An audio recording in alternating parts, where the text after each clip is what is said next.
Would anyone care to be specific about an idea, or you want to just let that go? I don't want to keep talking if someone else wants to speak. You might have other ideas, but just to be clear, aliens. Yeah, Yes, we will.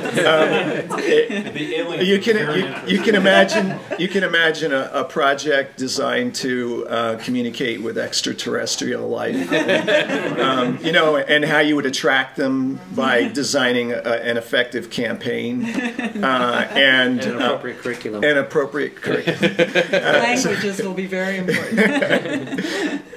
But seriously, project-centered learning was a very prominent theme in the discussion that we had on a week ago today, and the notion of project-centered learning and with it significant collaborative involvement.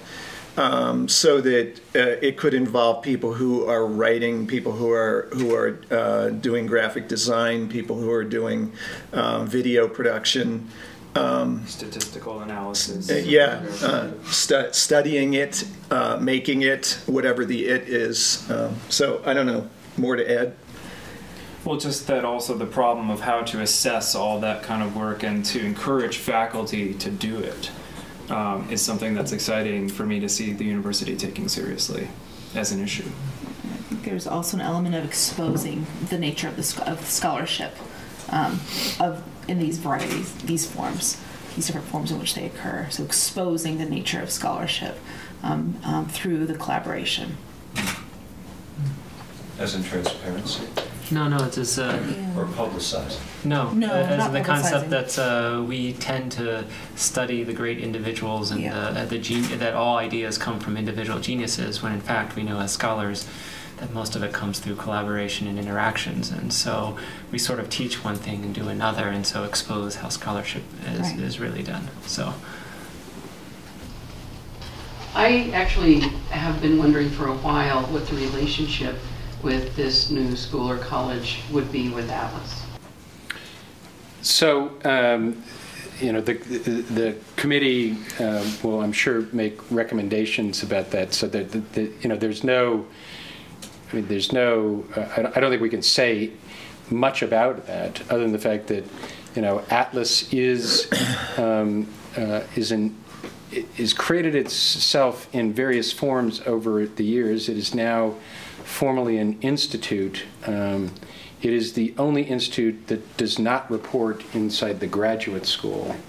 I think, you know, that there is a certain logic to imagine that Atlas would be administratively housed within the graduate school. It would then have connections, as do other institutes, with a wide variety of departments and schools or colleges. I think there's so that's a kind of administrative bureaucratic answer to it. And what there is there's a substantial overlap between the ideas that kind of motivated the generation of Atlas and the ideas that are motivating this process, and that. I think that, you know, Atlas has been a significant incubator for some very important programs on campus that can enrich the educational opportunities for these students, and that Atlas can continue to do that kind of work. Now, as I said at the beginning, my guess is this group will recommend, as did the exploratory committee, both a school or college and an institute. It could recommend that institute essentially be Atlas, rather than saying we need another institute, that Atlas be reaffirmed in its role of being a kind of incubator of this kind of work, and as the kind of research and creative work arm, or it wouldn't be an arm of this, it would be its own entity, but the research and creative work home that would support, supplement the kind of educational work that would be done through the school or college. It just seems like there is a lot of overlap, and especially, and the facilities seem to me that Atlas has seems to me that it would tie into what you're talking about, the laboratory kind of concept in the broadest sense. Well, and of course, the facilities are a campus resource Right, and are I understand. used Sure. by Sure. all sorts of. And I was talking with Bobby Schnabel, who just happens to be my neighbor. So when he's here from Indiana, I see him, who said, people kept coming up to him saying, you got Atlas, you got your own building, and he said, no, I mean there is a building, but that's not what Atlas is, and I think that's right. So I'm sure I just missed it, but I haven't heard much discussion anywhere about what might be envisioned for graduate education in this new school or college. Could you say more than 10 words about that? All right, let me count them. I'll get to 11. Well, so they're obviously, graduate education, I think, again, they get to decide what they report, but I'm sure is going to be a vital part of this school or college. It's obviously a goal of the university to increase our number of graduate students. So it is unlikely that the university would be interested in the creation of a undergraduate only, and I don't think that's ever been the idea that this group has worked with. I think appropriately there's been a kind of primary focus on trying to figure out what would the undergraduate education look like as a first step.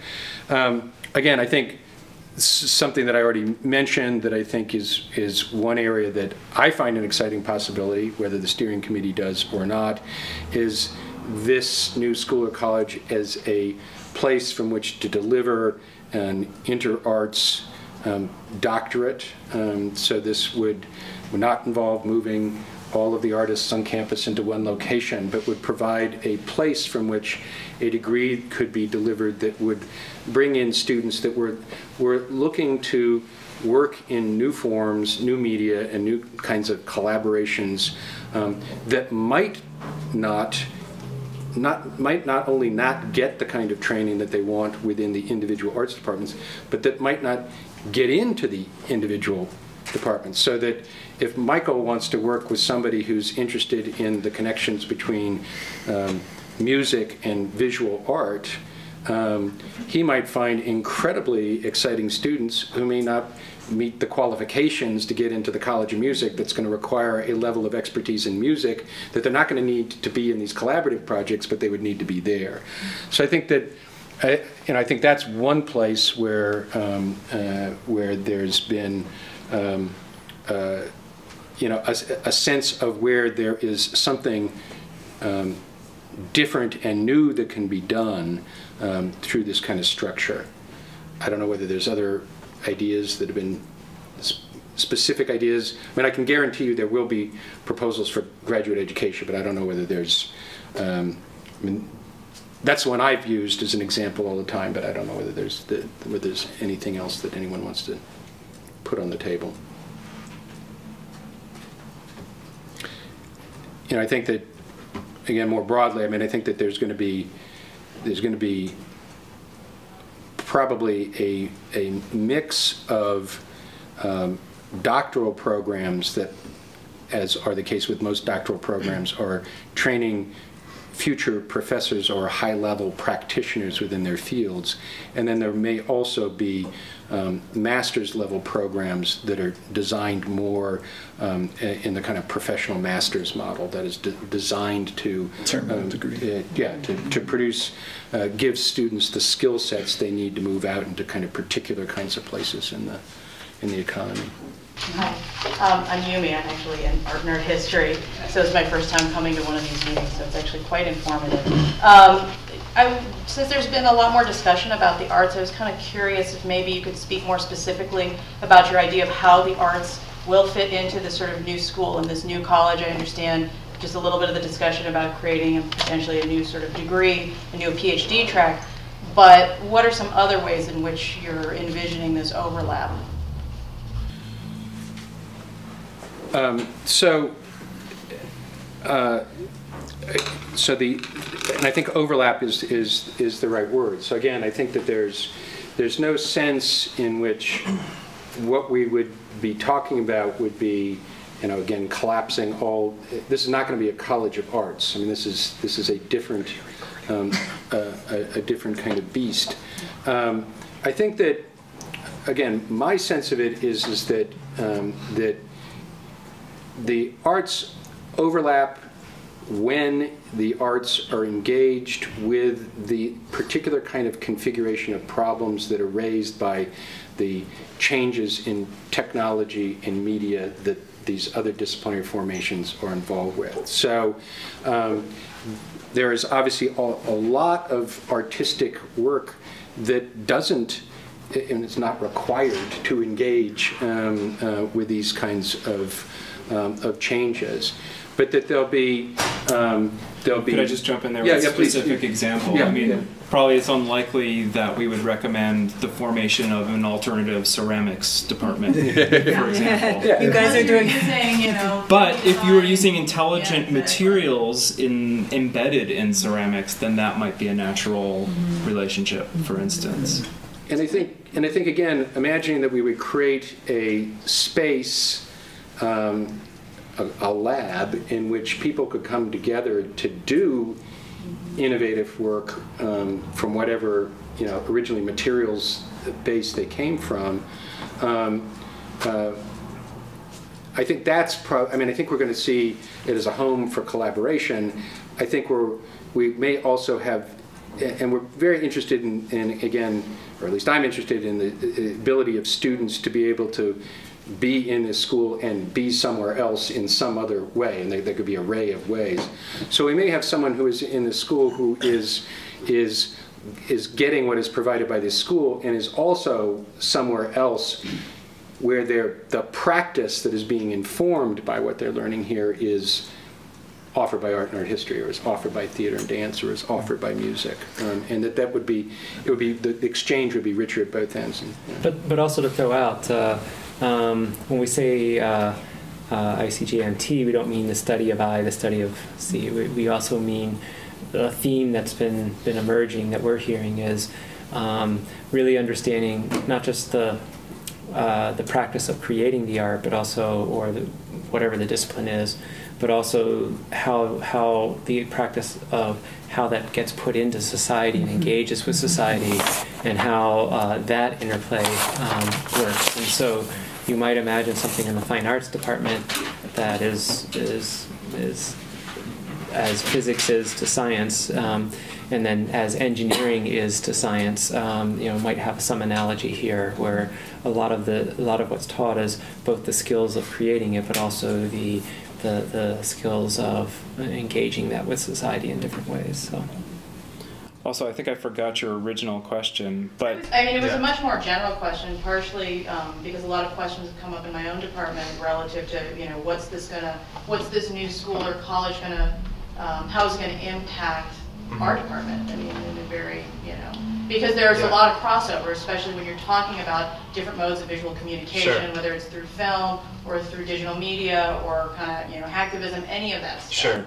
And I think, just going back to the sort of collaborative project base, I mean, I think there'll be a lot of, hopefully, research opportunities for people to come together in a fun and engaging space and explore across disciplines in a way that's harder to do now, given the constructs that we have around the university. So that's I think one of the most positive and exciting things that could come out of it. It's just a new set of not only possible engagements for artists to have with other artists, but also possibly resources too, in terms of sort of research enticements. I don't want to speak. that's the people. That's way above my pay grade. But I'm hoping, optimistically, that's one of the things you can take back to the art department and tell them, hey, there might be some money to get together with other people and do fun things. Right. May I also, the Arts and Technology Group, and I'm assuming you maybe attended some of their discussion group meetings? I'm going to be meeting with Mark. Okay. Well, Mark and Michelle Ellsworth gave, I thought, a pretty compelling presentation at the meeting that we had a week ago. Both what they had to say and the report that they provided was emphasized strongly digital arts in particular. So it wasn't about art in general, but it was about the use of digital media as the means of creation. And so that distinguishes it there. And another, I think, fundamentally distinctive characteristic of what they envisioned was highly collaborative, project-oriented artistic creations. I don't know if the rest of you agree, but that was what I heard, and that's what I read. So I think that, you know, those are distinctive and I think deliberately also interdisciplinary, involving both the creation and the study integrated was another strong thematic aspect of what Mark and Michelle's group emphasized in the report. Yeah, just one final thing. I mean, I think we're all trying to be sensitive not to duplicate, you know, areas unnecessarily. So even though painting involves the creation of things and the communication and the reception, it's not like, just, you know, as Jeff said, it's not like the English department is suddenly going to be invited just because these categories are, I mean, one of the issues I think that we're grappling with is that many of these categories are fairly broad. You know, the category of creation of things, what does that not cover? And communication. So communication, what does that not cover? So I think trying to, you know, rein this all into something that's practical and constructive for the university and so forth. Part of that process is trying to be very sensitive about what we already have and just trying to be smart from a, you know, sort of resources standpoint. It doesn't make any sense to squander this opportunity by just making something over again that already exists somewhere else. So maybe more complementary. Yeah, absolutely. Definitely, yes. Think about it, okay. I want to just sort of allay fears. We're not a bunch of Luddites over there.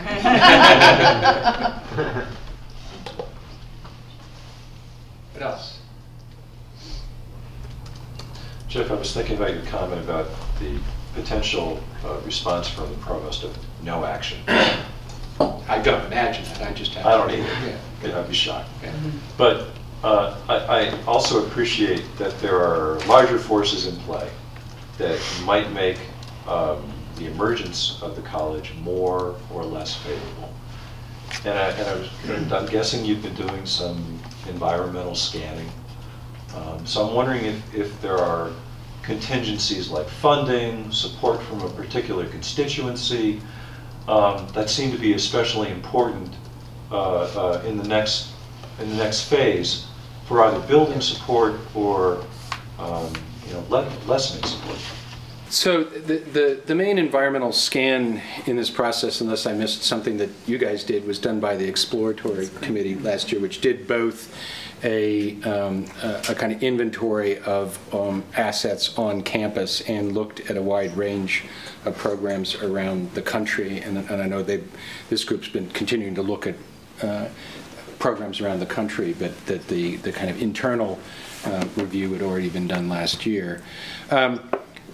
So, you know, I mean, I think anytime you try to change the university, you run up against all sorts of barriers. I mean, and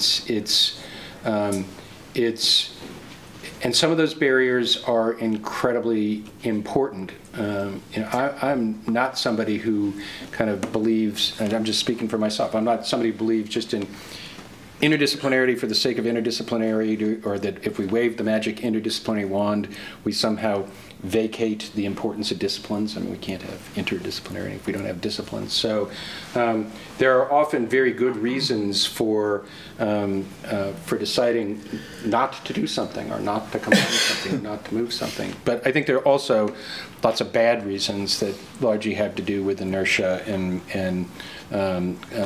fears of change, and a sense that it would be a whole lot easier if I got to teach my same course for the rest of my career rather than having to come up with something new and different, and God forbid, actually have to do something with somebody else. So that, so I don't think we're naive about the fact that there are real disciplinary, personal, political, however you want to call it, problems. I think that the provost has also been aware since the beginning that if we're going to do this, we are going to do it right, and we're going to do it with the commitment of the campus that will mean the investment of some resources. Now, I can't tell you, what is it? I'm not going to give you a dollar figure. I'm not going to give you anything specific, but the campus is clearly capable of mobilizing itself to support initiatives that the campus decides are important moving forward. So we see biotech rising in the east. We have the renewable and sustainable energy project. These are initiatives that the campus chose to back and have backed with considerable funds. If we're going to make an important move in this area, there will have to be some kind of commitment, or we can't do it. We also have to make sure that we're moving forward on a sustainable model as an educational unit within the school or university. I mean, we are not asking this group to do an economic analysis, to cost out every last thing, but as we get results from them, we will be. I remain convinced that we can put together a exciting model exciting school or college that will deliver something important to our students, and because it delivers something important to students, it will attract students. And since we are now largely a tuition-driven institution, that makes the group viable.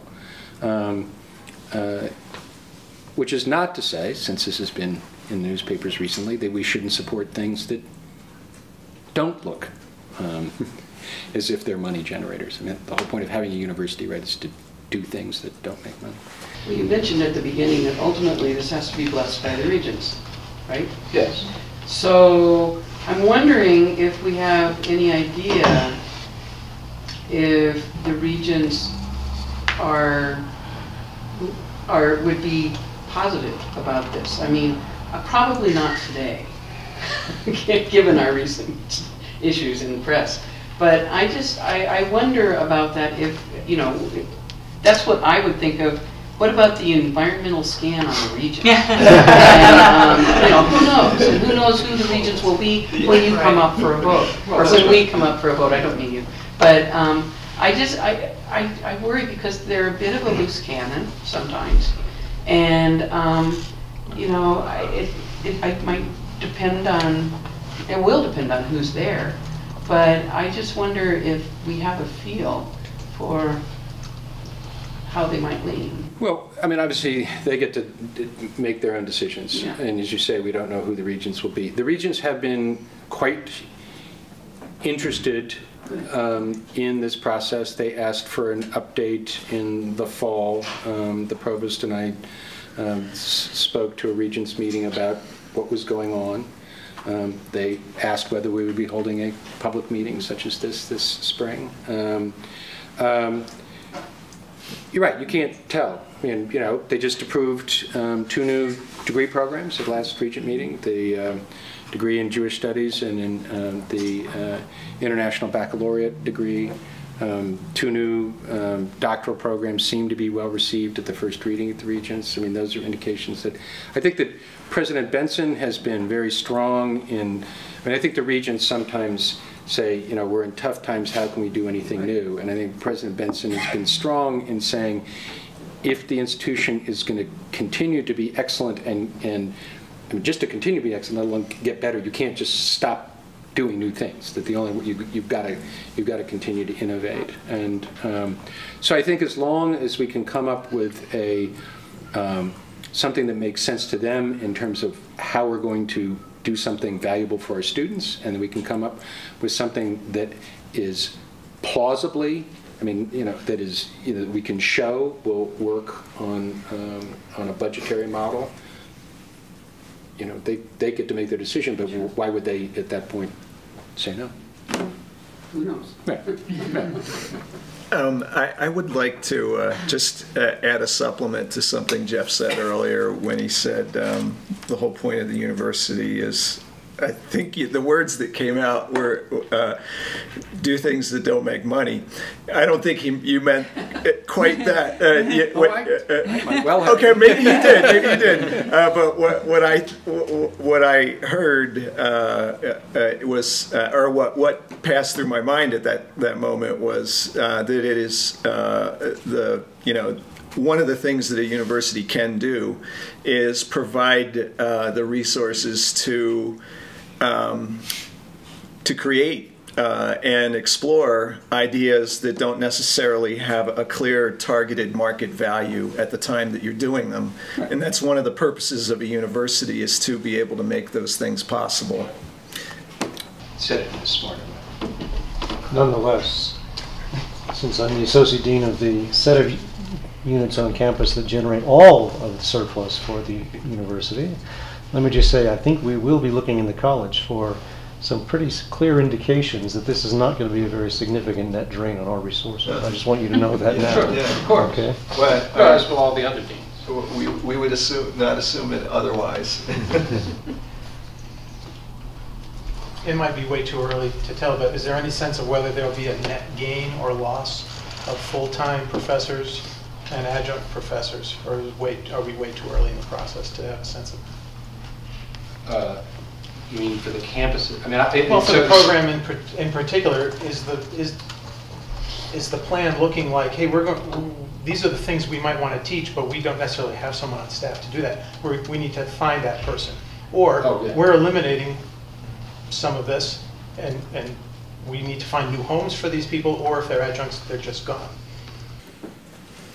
Well, so we can't, I mean, I think what you said when you said that there are certain things we want to do that we do not have people to do them is accurate, which is why there would need to be new resources attached to this entity. I mean, the global question about whether since we're talking about a faculty may involve some current faculty, may involve new faculty. What does that have to do with the relation of the size of the faculty as a whole? I mean, that depends. There's just too many variables for me to know what the answer to that is.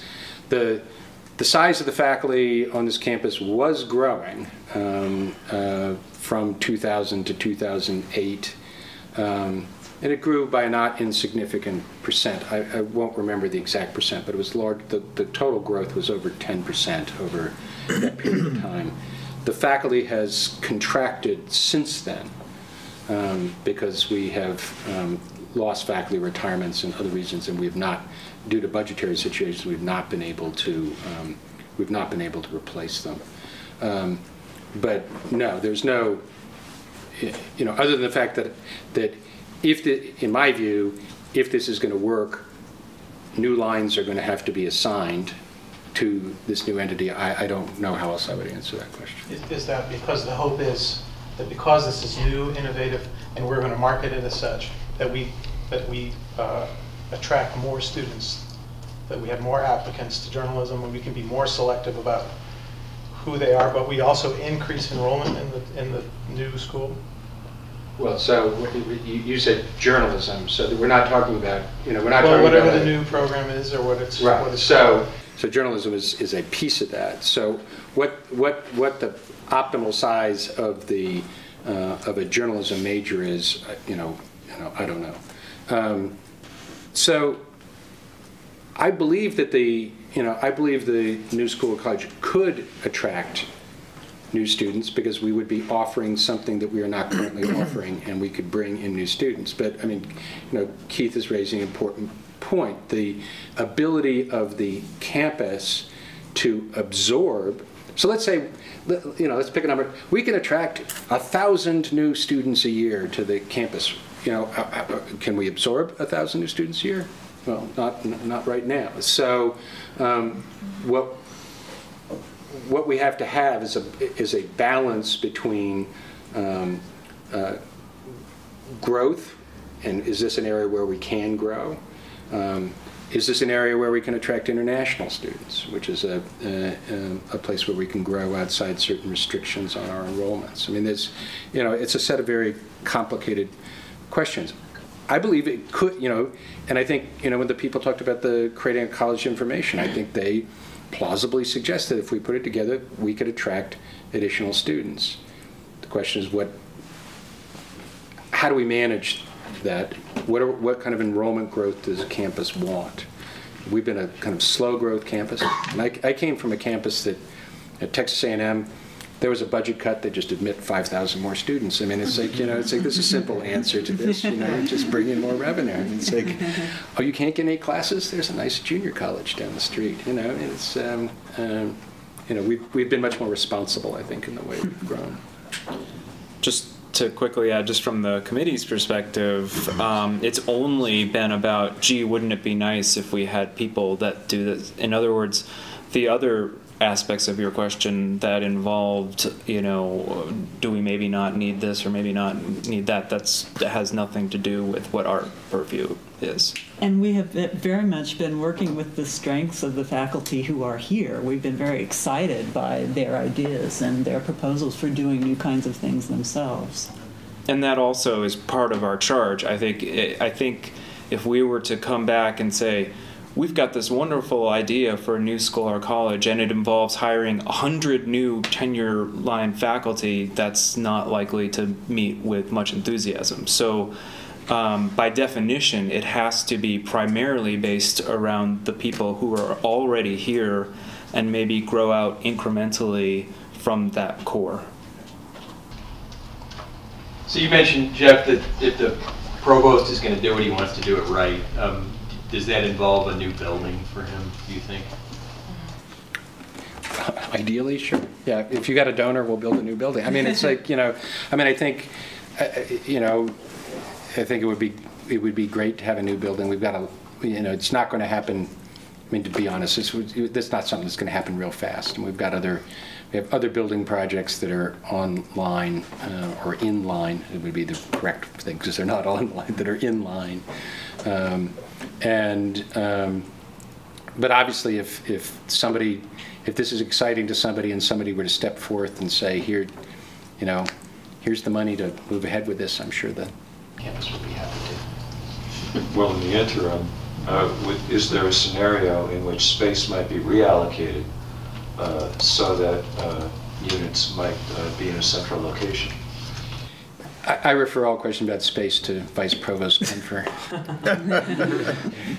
Alas, he couldn't be here. He had a dental emergency.